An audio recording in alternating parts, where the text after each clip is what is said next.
And welcome again to Cottage Talk. I am Russ Goldman. Joining me right now is my friend, my good friend, Tony Gold. We are the Gold Dust Twins. On this episode, Tony and I are going to speak about the updates that we're getting on Ryan Sessegnon and Emile Rowe. Could they be possibly coming to Fulham?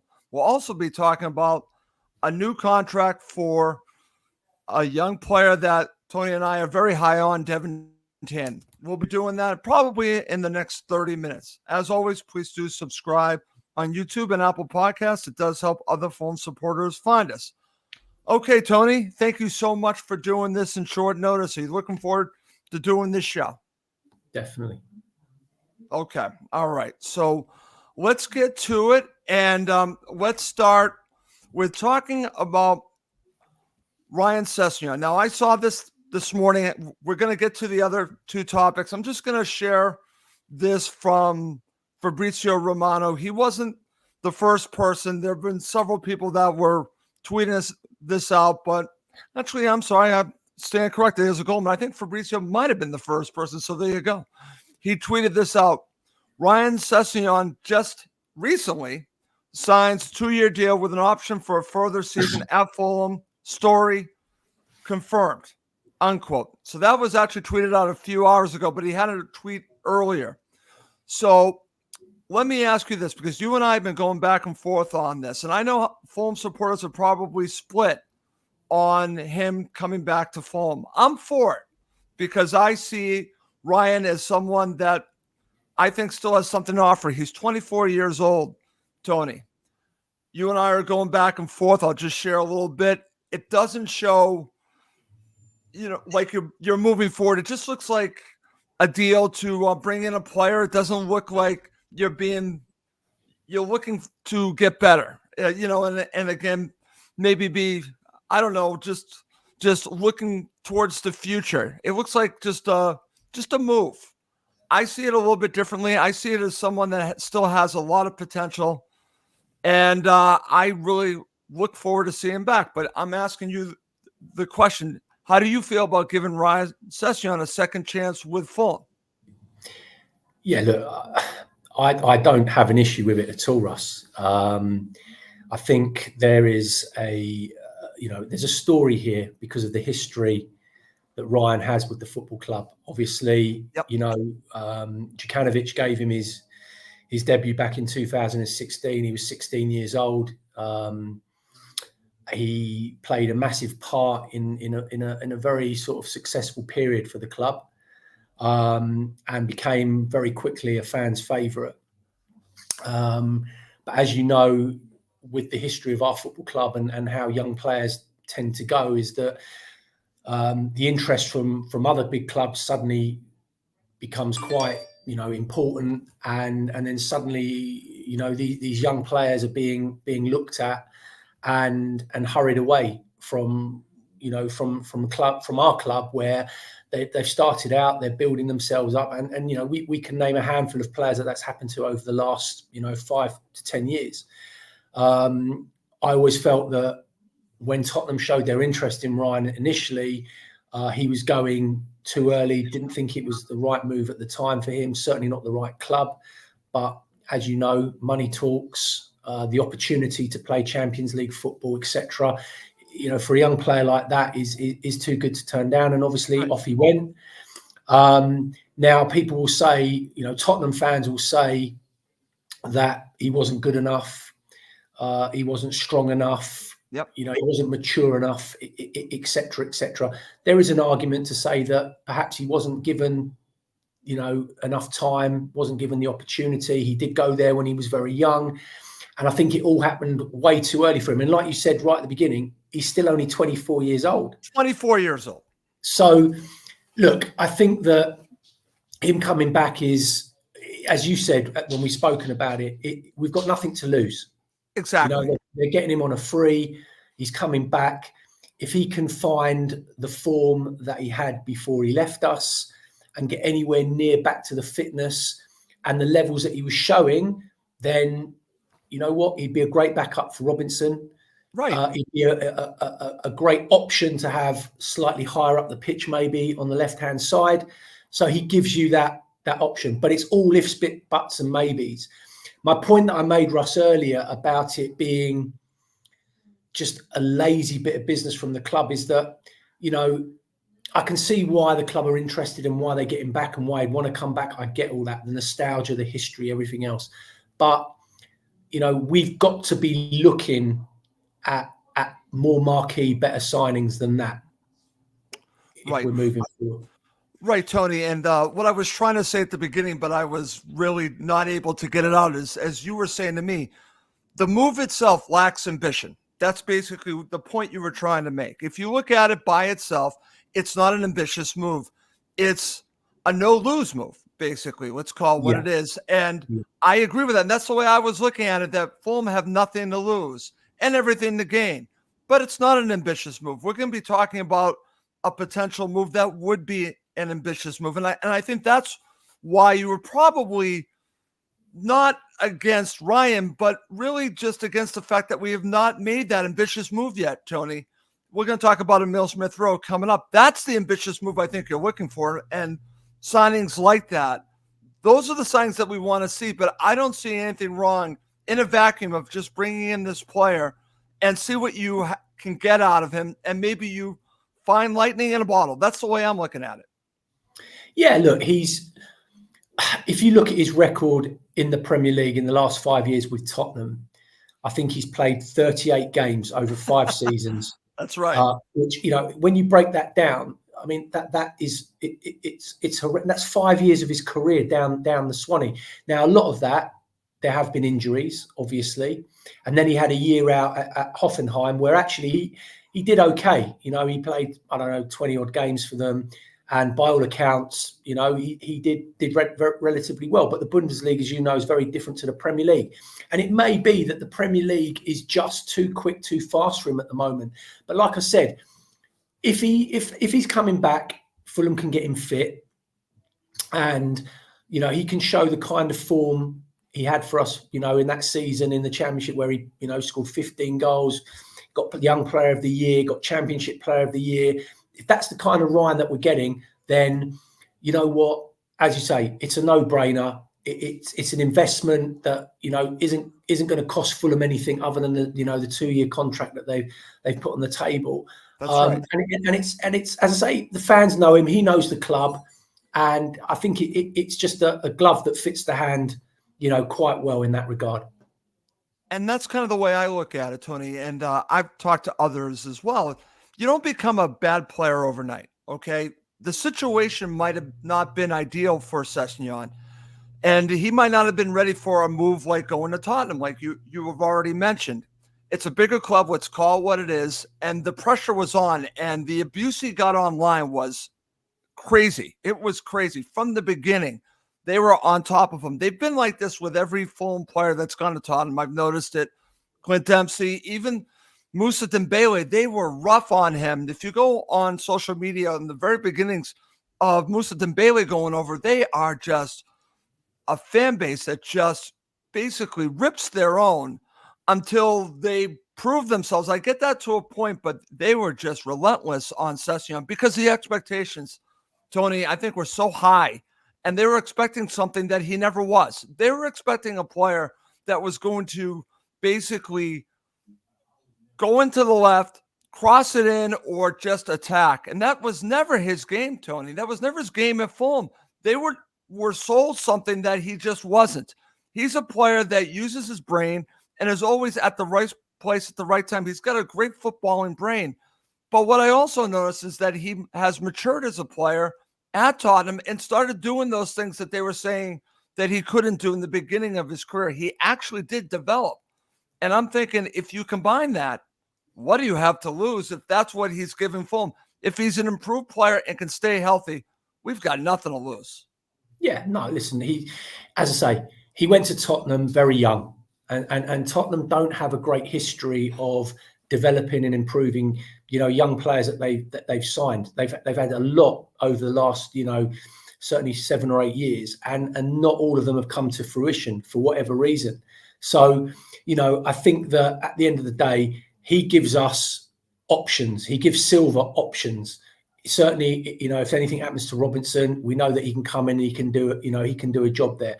We know that if we need someone, to play a little bit higher up and be an outlet, he can go out there and he can play in that position. So he gives us a little bit more balance down the left-hand side. And as I said, if you can get him fit and get him up to speed, in the Premier League with Silva, then as I say, it fits perfectly for us. It does. It totally does. And I've been sharing some comments, and honestly, they kind of go to what I've been seeing on social media. I think it's been more positive than negative, but I understand fans. And our co-host, Emile Danello, if you see his tweet earlier, I don't think he's too keen on the move. He's willing to give him another chance, but I think for Emilio, and I don't have the tweet up, I think he feels that Ryan made a mistake and the way he left wasn't the greatest. And like I said, I don't have the tweet up, but I can understand that kind of feeling, that fans feel that, a little burned by the way he left. And I could get that, but I believe in second chances. So how do you feel about the fans that definitely don't want him back? Because there are fans that don't want him back at all. They're like, listen, move on. Do not bring him back. Yeah, look, I read Amelia's text, tweet, and to be honest with you, I didn't disagree with it. I think there's a lot of people that feel, but listen, Ryan's not going to be the first or the last young player that leaves Fulham Football Club and takes his chances. And we've seen that already with Harvey Elliott, Carvalho, Matt O'Reilly. The list goes on and on and on. We've seen it. I think that the thing with Ryan is that, in all fairness to him, it didn't work out at Tottenham. For whatever reason, it didn't work out for Tottenham. I think Tottenham was just too much of a bigger club for him at that particular time. He left on a real high, given what he had achieved at Fulham at a very young age. And quite simply, I think that his physicality just wasn't ready for that team at that level at that time. And there's no shame in that. But obviously, at some point, his body's broken down as well, Russ, because he's been injured for so much of that time. You've got to question what the hell is going on with him physically. Were they pushing him too hard? Were they working him too hard? Were they asking him to do things that his body couldn't do? Because he never had those injuries at Fulham. No. It's fascinating, Tony, because he's had injury after injury. So were they trying to turn him into the player that they wanted him to be, and they were asking him to do things physically that his body was rejecting? Correct. I don't know. I mean, there's a possibility that the physios at Tottenham had him on a regimen that just wasn't set for his body type. I don't know. I'm speculating on this. But when you see injury after injury, he looks much bigger, Tony. There's no question he put weight on. He looks more physical. But was that body type of his not ready for that? And maybe is that the reason why his body broke down? I don't know. But I do trust that he went through a medical. And again, nothing is official yet as we record this. But if he passes a medical and given another chance with Fulham, and they're like, okay with the physical, let's go ahead. Let's see where he is. But I'm with you, though. In the back of my mind, thinking, well, if he breaks down, he breaks down, because there are players that are just injury prone. But I don't think I'll say it for the 100th time. They have nothing to lose here. No, correct. I think, every Fulham fan should keep an open mind about it. Like I said, it's not like we're going out and paying, 30 million, 20 million for him. He's coming back on a free. Yes, he left and it wasn't great, but you can't knock him for taking the opportunity when it was presented. I think that's, at the end of the day, you've got to remember, we are Fulham Football Club. We're not Man U. We're not Man City. We're not, our players are always going to be looked at if they're doing well. That's a fact. My only negative about the move, and it's not about Ryan Sessegnon coming back to Fulham. It's about, the club haven't made a signing. We're 24 days out before we go to Old Trafford to play Man United, right? And are they doing this to appease the fans? Oh, yeah, Ryan Sessegnon's coming back. It's the start. It's like, okay, I get it. I understand it. But now, where are we looking in terms of the recruitment that we really need to be competitive in the Premier League next season? And that's the issue. I don't see it at the moment. We're not seeing it at the moment. All speculation. It's all speculation, except for when we talk about the new contract for Devon Tan. That's how we're going to end this show. Yeah. The speculation on Emile Smith Rowe, again, it is simply, it's talk at this point. It looks good, but until it's over the dotted line, until we see the video, until we see the announcement, nothing's been done. And that includes Sessegnon, okay? We think it's done, but until the club announce it, I don't count it as done. So is it possible that the club was looking to appease the team? I'm talking about the fans. I would hope not, Tony, because that's not how you should be running a business. You shouldn't be trying to just appease the fans, because the old adage is when you do that, then you become a fan yourself.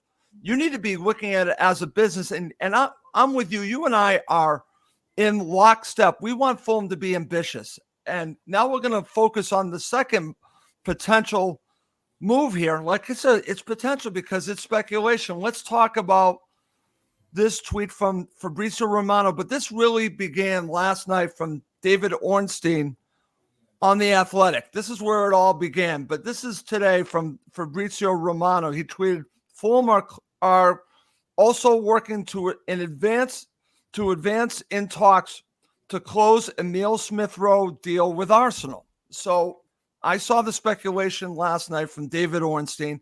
This is a real credited journalist, so I give it some serious weight. But Tony, for me, until it's over the line, it's not done, but it's exciting. You and I have talked about this a great deal. The one thing before I want to ask you, before we really dive into him, really about how he would fit and everything, the speculation is a good amount of money because Fulham were already reportedly rejected a bid. And apparently it's been reported that they came back with a bid. Now, again, this could be add-ons. I don't know. It's all speculation of a number of 35 million pounds. So I'm going to ask the question. One, do you want the player? But two, could Fulham be paying too much for Emile Smith Rowe if the speculation is true that it's 35 million pounds? So in answer to the first question, yes, absolutely want the player 100%. If we get the Emile Smith Rowe that was Arsenal before his injury playing, I mean, he's an upgrade on anything that we've got at the football club, and he's in a very exciting football player. There's no question that Fulham will have to beat their club record fee, which I think they paid, it was 27 million for Seri. So they will smash that by signing Smith Rowe. And I think 35 million quid is probably bang on the money in terms of the quality of player that you're getting. But yeah, look, there's going to be question marks, Russ, because he's been out all season pretty much with that injury. We're not sure, if he's going to rediscover that form and the quality that he had. And you've got to remember also is that he was playing in a very, very strong Arsenal team as well.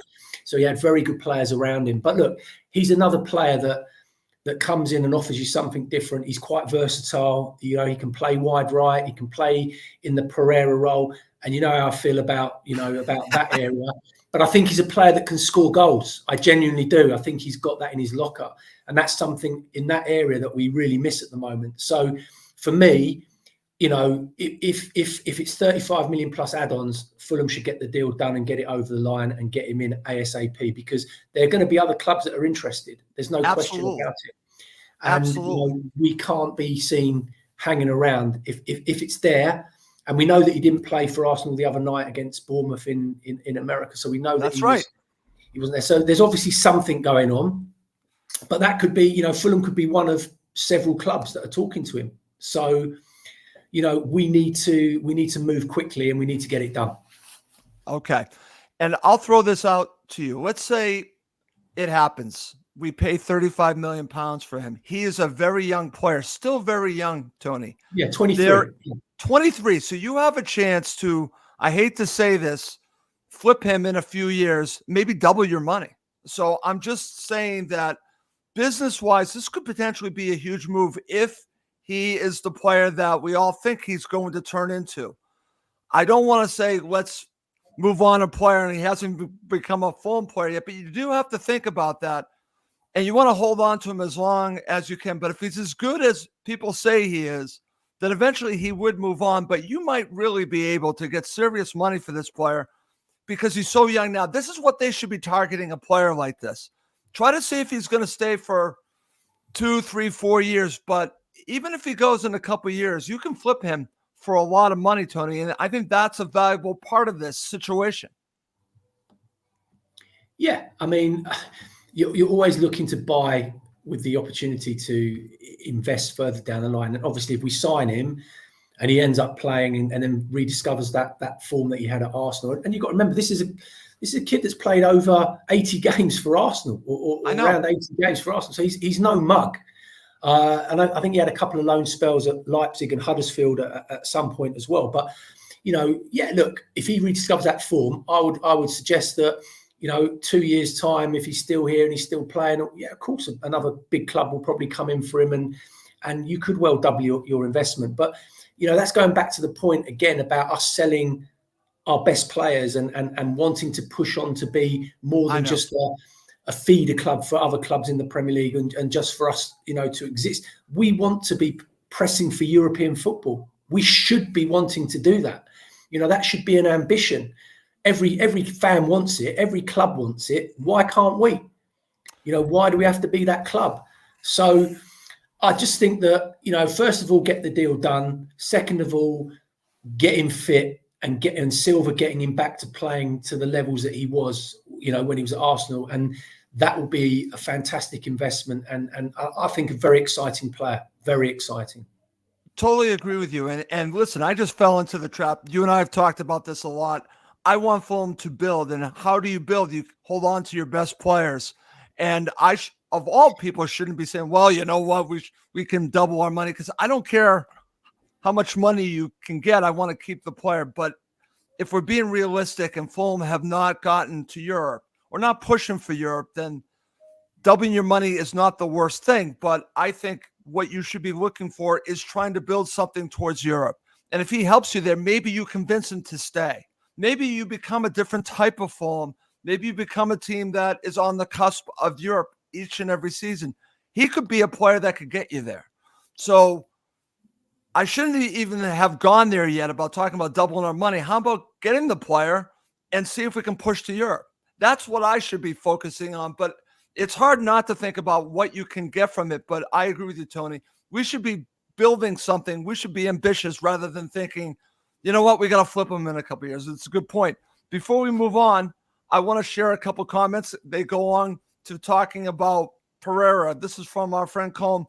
Does this Emile Smith-Rowe coming mean Pereira might be off? I know he can play either side as well. He just prefers the attacking midfield role. I know how you feel about this. He can play on the left. He can play central, but it's funny. I was looking at a lot of his highlights, and most of his best moments are central. So you tell me, if he comes, what would you do if you're Marco? Would you try to see? I think he's the player that needs to give Pereira a bit of a push. Actually, there's going to be that little bit of competitive edge, and I think actually that will improve Pereira if he's got anything about him. There's nothing wrong with a bit of competition. I think with Smith-Rowe, I think as a player, he's very direct. He's always got his head up. He's always looking forward. Right, he's got a very good touch, and he's very good in possession. So, and he's also got great energy and a good work ethic about him. So I think personally, I believe he's an upgrade on someone like Pereira. But as I said, because he's been out for that pretty much that season, he's got to get back to speed, get back into the game, get his confidence back. And I believe that Silva can do that. So I like the competition, and actually it could give Pereira the little kick up the backside that I think he's just got a little bit too comfortable. And, he's being allowed to coast through games because Silva never really takes him off, never changes him really. But if Smith-Rowe comes in, he's now got the luxury of looking at it thinking, right, you know what, we've got a bit of competition. And that's what this team needs. This is what we need, Russ. We need that competition. We need players not comfortable, but fighting for their shirt every week.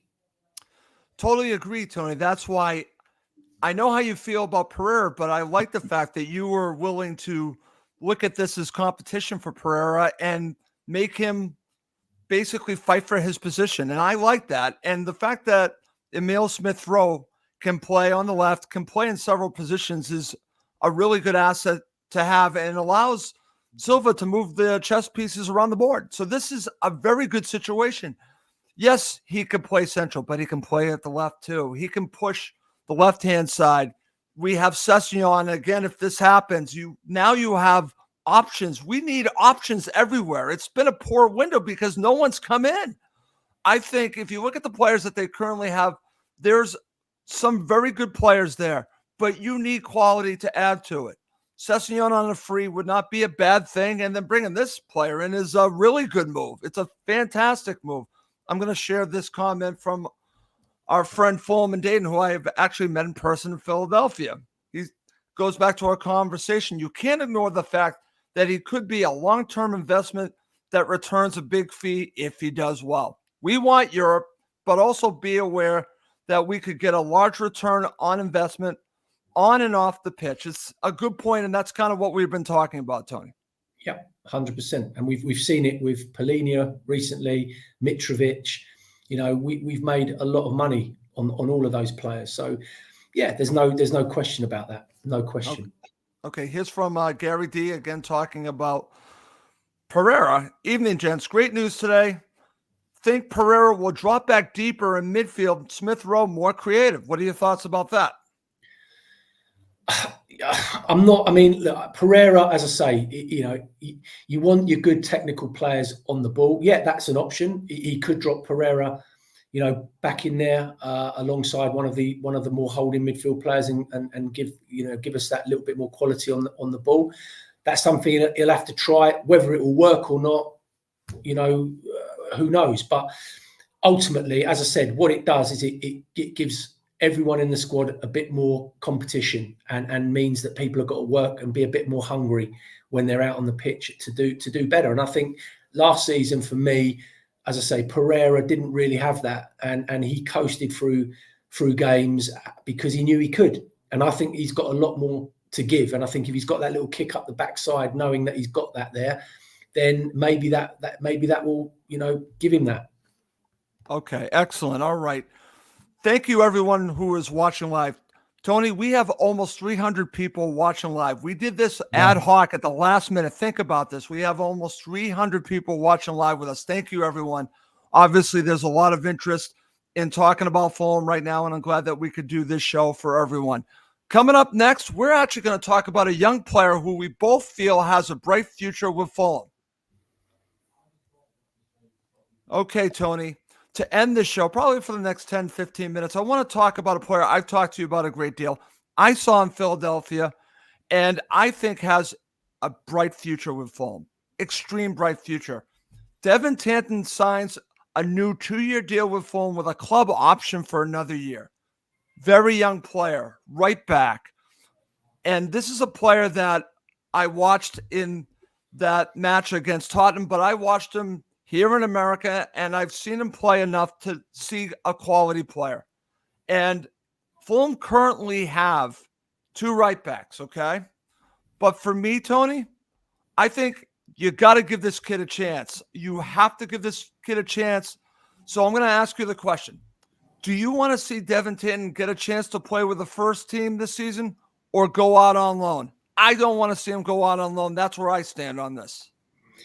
Yeah, it's a really tough one, and I think Silva will be thinking long and hard about what he does. Obviously, he signed a 2-year contract, which means that he's going to be around for at least 2 more years. With Tete and Castagna, obviously, regular first teamers at the moment, it's going to be tough. I mean, I think he'll be in and around the squad, Russ. Yep. But I mean, personally, for his development, it's more than likely that they will put him out on loan somewhere, maybe a championship side potentially, to see how he gets on, because he needs games. He needs to see if he can handle himself physically But my opinion on young players. I think that ultimately this is a kid that's represented the USA. He's now gone over to Colombia. I think he's made one. He's already had an international cap with the first team. That's at right. that international level. So, I'm a big believer of if you're good enough, it doesn't matter what age you are, throw him in. Just look at Emile at Barcelona. He's 16 years old and he's already playing for Barcelona, won the European Championship. He's already 16 years old. If you're good enough, you're good enough. So I personally would give him the opportunity and let him push the other two. I think we all agree that Tete's days maybe at the club are coming to an end. I think he's Mr. Reliable to a degree, but I don't think he's at the, when Castagna just has that little bit more consistency. That's about right. him. So, you know what? Tanton is a great backup and he's a great option to bring in and feed. And he's one of these players that you don't want to lose. You don't want to lose because he's not playing enough football.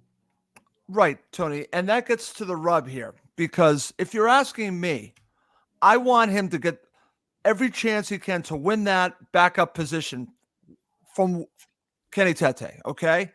If Marco feels that Kenny Tete and Tanton are at the same level, meaning that Tanton has impressed him that much, I think they have to consider selling Tete. Yeah. Because this player, I think, has the opportunity to potentially be the right back for Fulham Football Club. Do you just send him out on loan? I'm saying you don't if he's the backup, because you can play him in the cup matches. He's playing with the first team. He might come in for the occasional match to spell Castagna. So would it be so terrible? Now, I know the argument's going to be play him in the championship. I think right now he's too good for the championship. I've seen enough. I really believe that about Devin Tanton. The fact that Colombia gave him a chance. We're talking Colombia now. They are a team on the rise worldwide right now, and they are a very good side. For him to break in there, that tells you all you need to know. I want to see him get every opportunity to play with the first team this season. I don't want him to go out on loan. The only way I would let him go out on loan is if he did not measure up to Kenny Tete. If Kenny Tete's better, that's fine. But give him the chance to beat out Kenny Tete. That's my thoughts on that.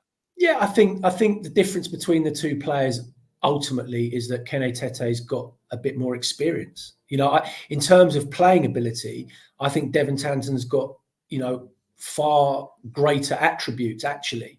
The way he's been coached, the way he's been brought through, you can see it. But I think that Fulham will protect him. Silva will protect him. We know that Silva likes to protect young players. He doesn't like to throw them in too early. I know. We've got it with the Figaroles at the moment. He's another one that we've spoken about many times. Yeah. I'd like to see him given that opportunity as well, Russ. But I think that it's about balance, and I think ultimately you're asking a lot for a young lad like that to come into a not the greatest back four. Let's be honest, in the world, and Diop doesn't fill you with the greatest of confidence. He'd be playing alongside. No, he does not. So, I think they've got to be careful. I think we might see him in some of the cup competitions, given an opportunity. And look, it all depends how he's getting on in training, how he's developing, how he's doing amongst the group, and he's obviously doing well enough because they've offered him a 2-year contract. So, he's obviously a player they think of very highly. It's just about whether or not Silva thinks he can offer something a little bit different in that area of the pitch, and I think he can. But it's one of those, isn't it? It's that sort of risk factor. Right. And what's interesting about this is that Silva's style is about risk, but when it comes to young players, he doesn't show much risk. Let's be honest. He sticks with the known commodities. He doesn't really go with risk. I guess you could say reclamation projects are a risk, but why doesn't he allow the young players a chance to prove themselves? Like I said, I've already seen Tan play. I've seen the Figaroles play. They played against Premier League competition, yes, preseason, but I've seen them do it. they're not fazed by this. Tanton's not fazed by this. So I understand, and I'll share this from my friend Fulman Dayton. He's making the argument that he should go out on loan for first team football. I get that. I understand that. But as you said, Tony, I go back to this. If the kid is good enough and he's the equal of Kenny Tete, sell Kenny Tete, get some money for him, and let's move on. That's the way I'm looking at it. If you're telling me he's not at that level, maybe it is the experience difference, fine. Then that's it. Then he goes out alone. But I want him to have every opportunity to push Kenny Tete. I really do. Absolutely. Look, I mean, as long as I don't see Mbabu back in a Fulham shirt, I don't let's care not talk about that. Let's not go back. But yeah, no, seriously, I think that ultimately, I would like to see it, but I think realistically, I think, Fulham in Dayton is probably right. As I say, I think he will end up going out on loan. I know you guys are right. I know you're right. I know I'm not going to be right here. I know that. He'll get a decent amount of football, and then it might be just a short loan period somewhere where he can get a handful of that experience and games and the level, and then he'll come back and you never know what can happen. But look, at the moment, our squad is very, very short. It's very short. We are a couple of injuries away from being bang in trouble. So the next sort of 2-3 weeks is massive in terms of our recruitment and where we go. So we need to be, very mindful of that and make sure that we get these deals done and over the line. I totally agree. And before we wrap this up, other players that have been rumored to Fulham, Scott McTominay, Andre. Now, what's interesting is that our friend Fulham Fan News just actually tweeted out that Fluminense looks like they have their replacement for Andre lined up. So we'll see what happens with that. I certainly would like to see Andre come in. Scott McTominay is an interesting one. I want to get your thoughts on both these players before we wrap this up.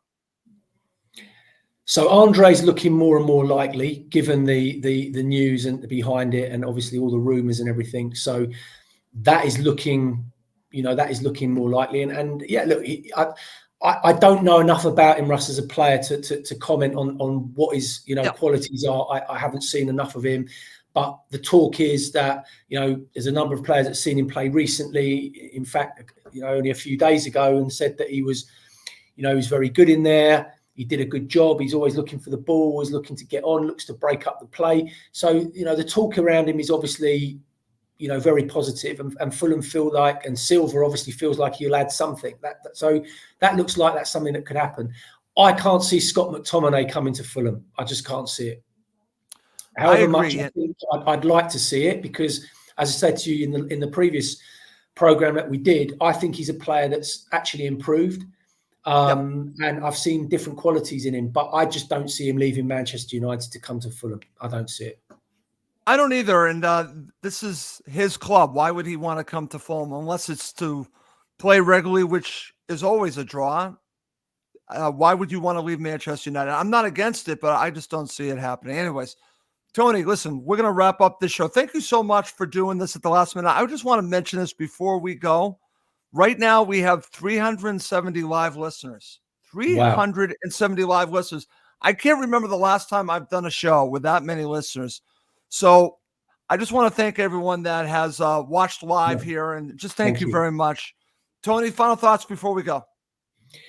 Yeah, look, the next couple of weeks are going to be very interesting. Everyone should keep their ears to the ground and be quite excited, because I think we are going to make some, marquee signings, definitely. Just be patient, and let's see where we are in sort of 2 weeks' time. Okay, excellent. All right. Well, that's going to do it for this episode of Cottage Talk. As always, please do subscribe on YouTube and Apple Podcasts. It does help other phone supporters find us. That's going to do it for this episode. My name's Russ Golden. He's Tony Gold. Thank you, as always, for watching and listening to Cottage Talk, part of the Talk Sport Fan Network.